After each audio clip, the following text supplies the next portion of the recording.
They're a terrific team, defending champion. There's each game you learn something. So you got to play for 48 minutes.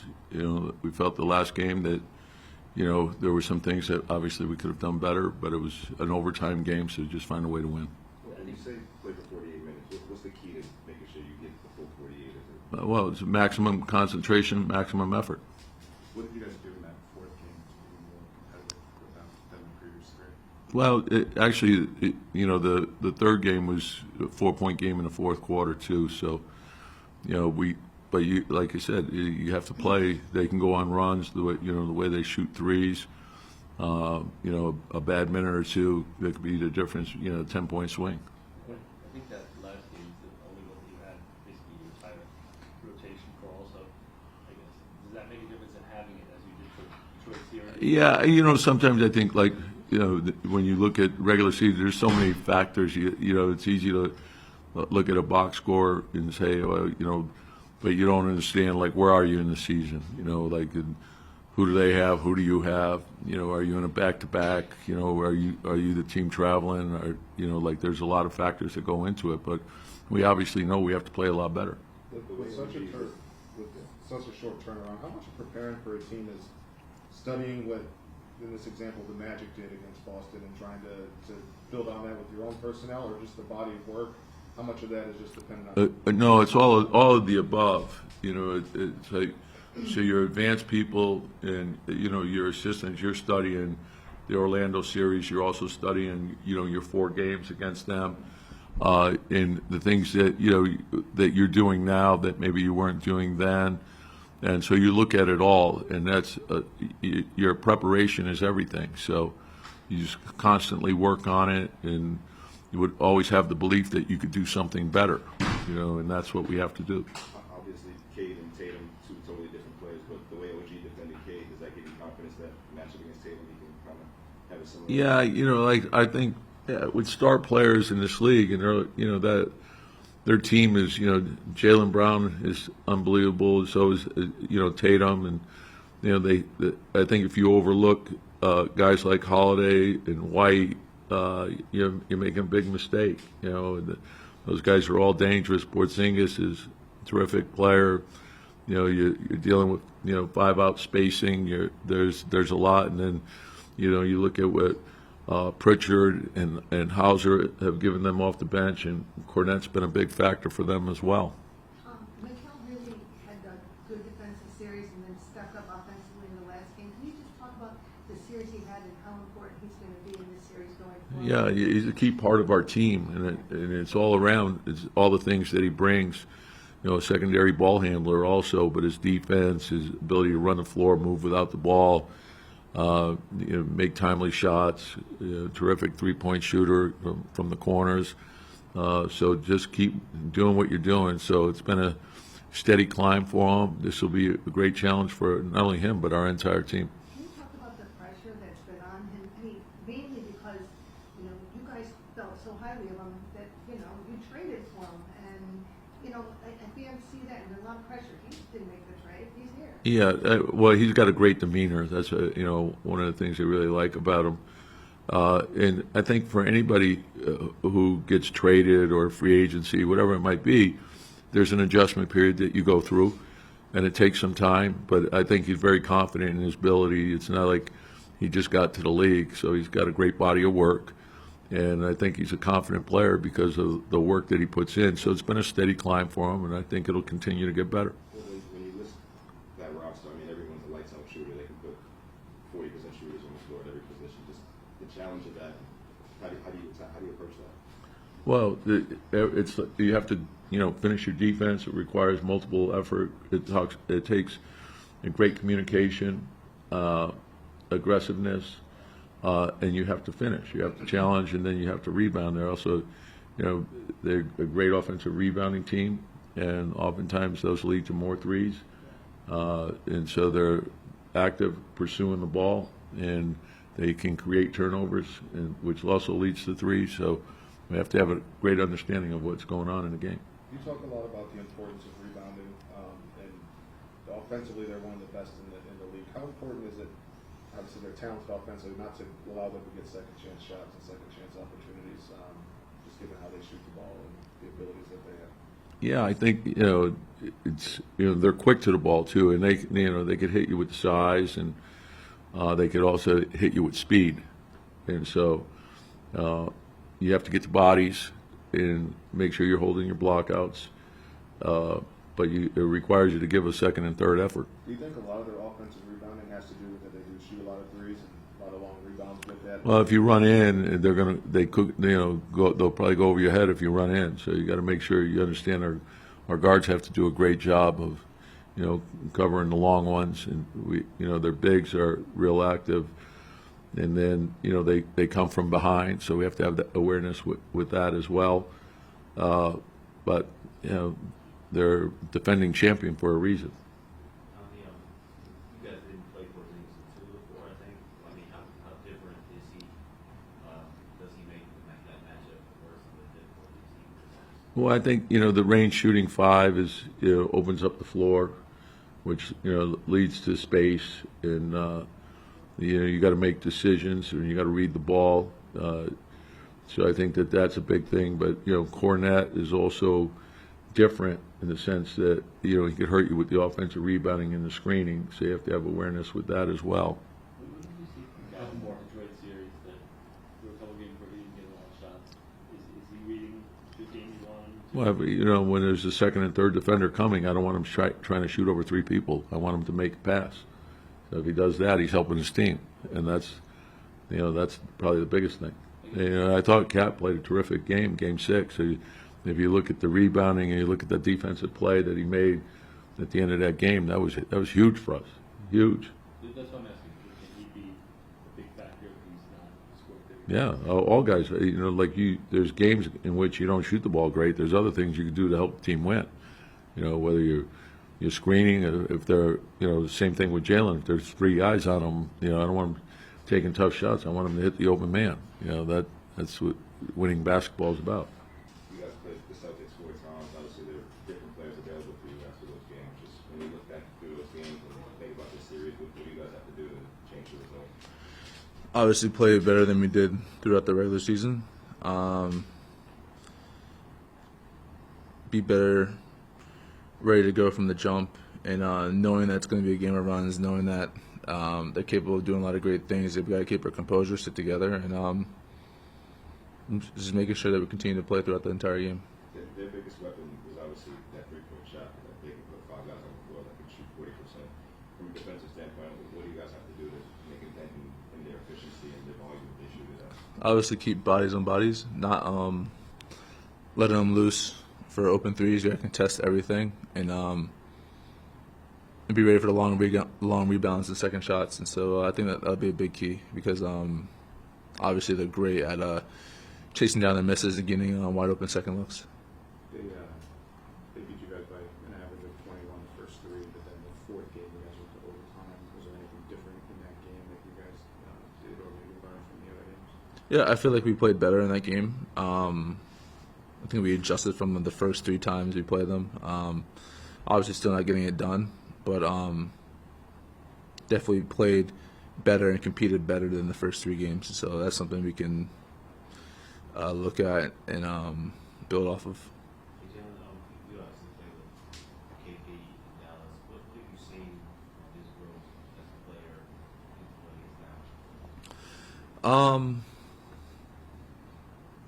I think the biggest thing I've seen from him is his selflessness. He's been so unselfish, going into a team with a lot of pieces, and then doing more than just fitting in. He's added to their culture. He's brought a level of toughness, and then obviously he stretches the floor offensively, and then defensively he's a rim protector. So he does a lot for their team for them to be successful. But the way he's just got there and fit in seamlessly right away, I think that was pretty special to see. I mean, I'm happy for his success and everything, and just being able to be teammates with him at one point and see him now, it's great to see. So, yeah, he's a handful, but we gotta be ready for him. You talked about your job to get Cat going, but can you guys, if he's having 10-point games, can he do enough? Does he do enough help you guys anyway? Again, 15 rebounds the last game, a couple free balls. Yeah, I mean, we can't let offense or shots falling dictate the way how hard we play or what we the things that we can control. And so I feel like a lot of people on this team have that mindset, and then we're going to have to, because the longer we go into the playoffs, the more difficult the games are going to be. And so, yeah, we can't let little things like that kind of have an effect on how we're playing. Detroit and Boston were both two of the top defenses in the regular season, but both different. I would say for Detroit, they have really good defenders, but there are some guys who would be called as or identified as individual defenders. While Boston has 5 guys who they can switch, they can blitz, they can play straight up. Mm-hmm. What's the best way to kind of combat a team that has that level of switchability and can play one-on-one, or at least attempt to for a series, for a game, for stretches? Yeah, just I think the biggest thing is making sure everyone is in rhythm. And they're tough, and then they have a lot of guys who, like you said, who could switch and guard 1 through 5 and make it a problem. And so for us, just making sure that we're just sticking together, going with our game plan, and making sure that we're moving the ball, getting in the paint, making plays for ourselves and each other, just finding the best open shot every possession. There's been a lot of celebration talk about your shot. There's still work, like you work outside of your Yeah. Have you been able to celebrate that so fast? It was really cool, but I mean, on to the second round, on to the next. I mean, it's not really a time for celebration right now. Thibodeau obviously had 25 in the last game. Just did you see anything that you guys did to get him open, or did you see anything from him that's maybe replicable going forward? Because obviously he was struggling in a couple other games, and then he comes through in game 6. I mean, it's part of the game. Sometimes you struggle. It's all about how can you do the little things to come back and be better. Like, you're not going to let the offense, like I said, dictate how you're playing. And I think as players, when you focus on the little things, like the 50-50 balls, or getting the rebounds, or offensive rebounds, or just doing all the dirty work, all of a sudden you end up with a great offensive game because you're not focused about it. And so that's something that I learned when I was in college, and it's something that it's been with me. When things aren't going your way, like, what are you going to do to still affect the game? And then you can still have a great offensive game where you're not thinking about it. Mikal had, a great series defensively, and you're going to need him. Obviously, one of the reasons you traded for him is that in this upcoming series. Can you just talk about, like, it seems like he was under a lot of pressure during the year from Knicks fans just because he was traded. You guys traded for him. It's not like he made the trade, but a lot of people judge that trade and then put pressure on him. Does that seem fair? And how do you think he's handled that? The question is, does it seem fair that That he's judged, it seems a lot of times he's judged extra harshly because, you guys thought so highly of him that some people think a lot was given up to get him. Mhm. I mean, do you think it's fair to judge a guy that way when, he brought it in the playoffs, and is it hard when some people would give you a lot of scrutiny like that? I mean, people are free to have their opinions and judge wherever they want. It's all about how we perceive each other in the locker room, how we perceive each other here, and how can we make sure everyone's on the same page? How can we make sure we have each other's back regardless? And so, regardless of what people say or think, we're going to have each other's back. A lot of people talk about the three-point shooting with the Celtics, but I think what really makes them special is they're multiple guys that can dribble drives and penetrate. Obviously, team defense is important, but against a team like this, how important is like one-on-one defense and making sure you're not getting beat up? Not you specifically, but everybody's not getting beat up. It's very important. The more we limit that, the more we limit rotations, and the more we limit the open threes. And so it's very key just to make sure that we're not letting the ball get in the paint often. And that's going to happen. It's part of the game. But we gotta make sure that we're not going to putting ourselves in rotations as much as they've been able to do to teams. Cade and Tatum, obviously, two totally different players, but when you watch OG defend Cade the way he did, just what do you make of that matchup? And does watching him kind of hold Cade or keep Cade in check give you confidence that he'll be able to have something similar against Oklahoma State? Honestly, I always have confidence no matter who he's guarding. He brings that energy, he brings that mindset every game, and so I have confidence regardless of whatever he's doing. Did you have emotional when like you guys did Thursday night? Yeah, with pretty quick turnaround. Is yesterday a decompress day, or is it you already on film and stuff and working towards the next series? Both. Decompress, rest, and getting your mind right for the next challenge. In a series like that, you guys just had galvanized the team more than sweeping the team or winning 4-1, going through like a war where every game is close. Like, is there a different level of camaraderie that can come with that, or does it depend on the people?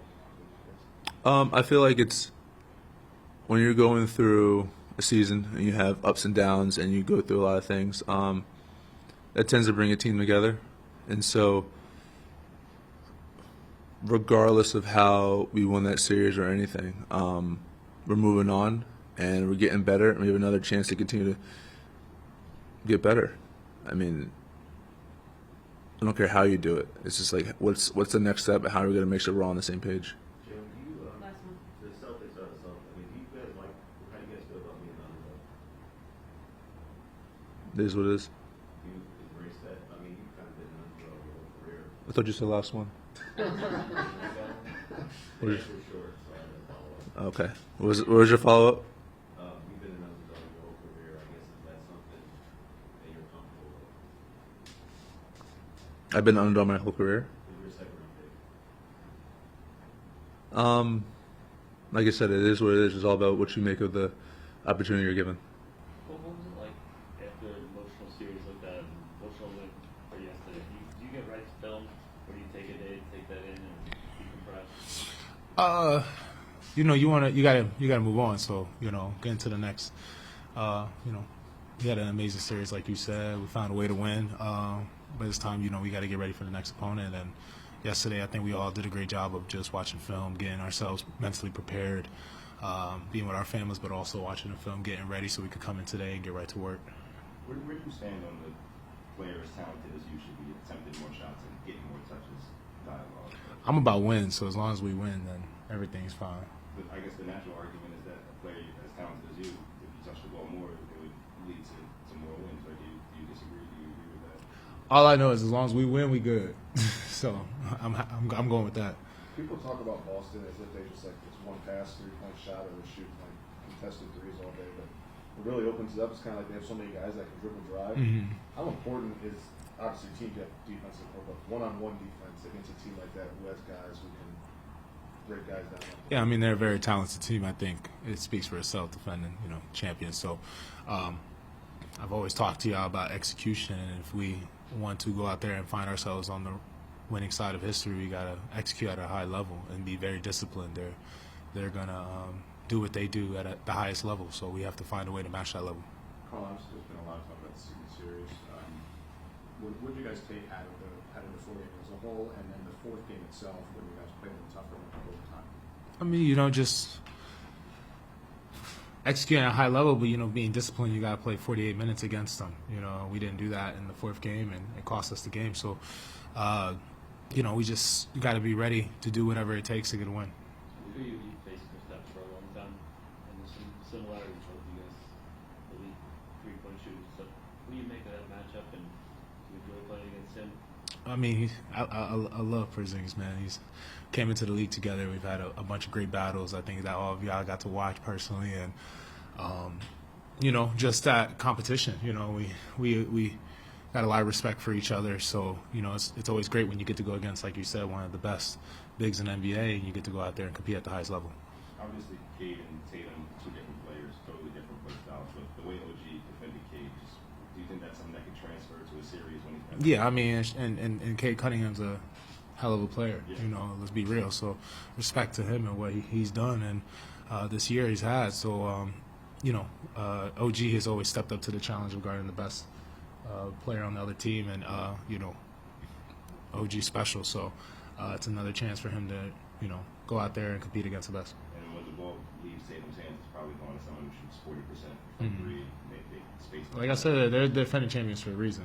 They found a formula that works for them, and it's worked against the whole entire league and got them a chip. So, we just got to go out there, execute, and stay disciplined. If we execute at the level I know we can and play basketball that I know we can, we give ourselves a chance every night. Do you just take what you guys do, or like Orlando help them